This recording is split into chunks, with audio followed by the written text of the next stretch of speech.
Hi అండి, welcome to అట్లా Rajeshwari cooking. ఈరోజు వీడియోలో కిచెన్ టిప్స్ నేను చూపిస్తున్నాను. వీడియో స్కిప్ చేయకుండా ఎండింగ్ వరకు చూడండి. కరివేపాకు ఇలా ఉంది కదా, ఇప్పుడు ముందుగా వీటి కొమ్మలన్నిటిని ఇలా తెంపి పక్కన పెట్టుకోవాలి. ఇలా కొమ్మలన్నిటిని తెంపుకున్న తర్వాత వీటిలో తడి ఏదైనా ఉంటే కాసేపు గాలికి ఆరబెట్టండి. ఇందులో ఉన్న తడి అంతా ఆరిన తర్వాత మనము ఒక పేపర్ బ్యాగ్ కానీ క్లాత్ బ్యాగ్ కానీ తీసుకొని అందులో స్టోర్ చేసుకోవాలి.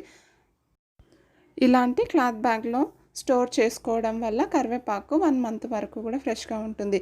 అదేవిధంగా మనము కొమ్మల నుంచి ఆకులు సపరేట్ చేసింది ఎక్కువ రోజులు నిల్వ ఉండదండి. ఇలా కొమ్మల్లాగానే తెంపుకొని ఇలాంటి క్లాత్ బ్యాగుల్లో పెట్టుకొని స్టోర్ చేసుకోవడం వల్ల చాలా ఫ్రెష్గా ఉంటుంది.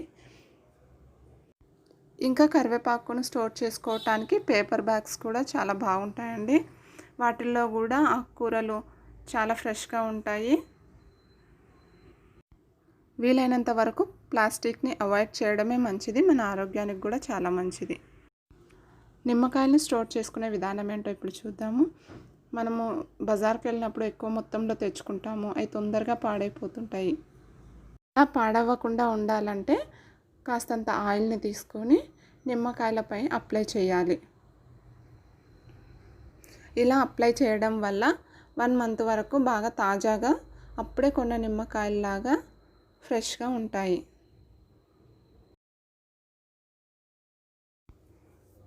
ఇలా ఆయిల్ అప్లై చేసిన తర్వాత ఒక డబ్బాలో స్టోర్ చేసుకొని పెట్టుకోండి. కొత్తిమీరను ఎలా స్టోర్ చేసుకోవాలో చూద్దాం ఇప్పుడు. ముందుగా కొత్తిమీరకు ఉన్నటువంటి ఈ కట్టును విప్పి ఇందులో తడి లేకుండా చూసుకోవాలి. ఒకవేళ తడి ఉన్నట్లయితే కాసేపు ఫ్యాన్ కింద కానీ లేదంటే గాలికి కానీ ఆరబెట్టండి. లేదంటే ఒక గుడ్డను తీసుకొని స్లోగా అందులో ఉన్నటువంటి తడిని తుడిచిపెట్టుకోండి.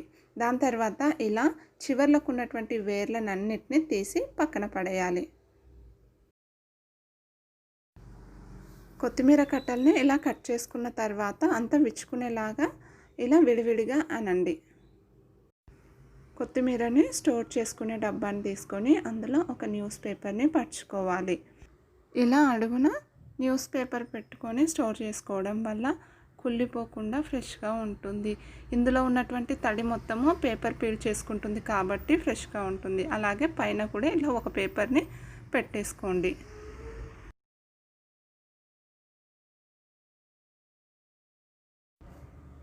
పప్పు దినుసులు స్టోర్ చేసుకునేటప్పుడు అందులో 7-8 లవంగ ముగ్గలు వేసి స్టోర్ చేసుకుంటే పురుగు అనేది పట్టకుండా ఉంటుంది. ఈ లవంగ ముగ్గలకు ఘాటు ఎక్కువగా ఉంటుంది కాబట్టి ఆ ఘాటు ద్వారా పురుగులు రాకు. ఇంకా శనగపప్పు కానీ కందిపప్పు కానీ ఇలాగే స్టోర్ చేసుకోవచ్చు, పురుగు పట్టకుండా ఉంటుంది.